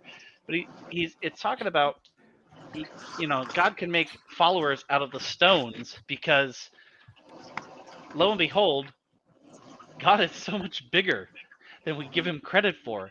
He doesn't need a physical kingdom, right? Even like Mm-mm. the left behind, God's going to establish an earthly kingdom for 1,000 years kind of Ugh. mindset. Like, I don't know what to do with that theologically, because I think that's so far out of, like, really, the rapture is a modern invention in my mind. It is something that came It about like is. 1870s or onward, Yep. and like, it is a modern interpretation. I don't think it's going to look like that. I could be wrong. I will be humble enough to admit I am not the theologian on the end of times. That is not my deal. I could be wrong. I don't think it's supposed to be read that way. But the Christians that do shout it the loudest, and they try to dictate policy based on that. And so when somebody comes along that itches those ears the way they want, they think, we are going to accelerate. And there's like an entire section that we're going to accelerate the coming of Jesus by letting the world go to crap faster so that he raptures us out of it. And I'm like, I don't know how you get there from the Bible I'm reading. Right. The The Bible one I'm that reading says, "Be a says, good steward of the earth." well, the one that says be a good steward, the one that says don't be troubled by God's delay. He is wanting all to come to him that can. Like, he's waiting for the time where the most will come to him. Like, it's like, if God is delaying, that's because he wants more to be saved, not because we have not executed his will to get him here faster. Like, he's wanting to show more mercy. He's wanting to show more healing, more salvation, more reconciliation, not less. Those that want to accelerate the end times, I think they're going to be rudely awakened when Kirk Cameron doesn't get like raptured up, and and suddenly they're going to have to like hold rifles and go after the Antichrist. Like, they're going to be rudely awakened.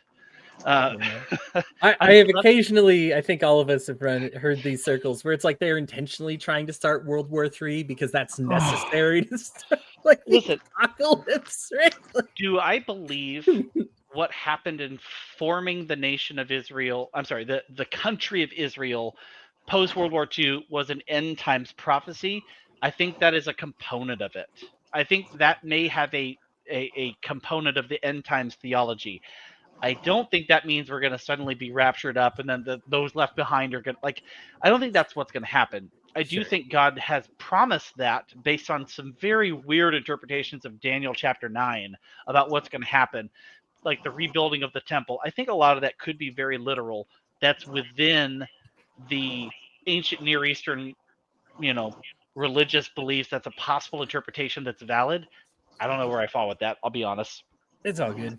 But I think with, like, the thing I keep coming back to with Doge and with this thing you just showed, it's that appearing to be one way. They have leaves, but they have no fruit. Like we talked about, they are trying to look good to build confidence. They haven't done the work to be real about it. They haven't found the cuts. They haven't found the money. And I was talking to my wife. I think Trump threw out a number or something like, hey, we should cut 8 billion.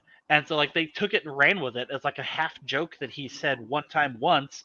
And now they're making up ways to have found that money because they're like, yeah, we should do this.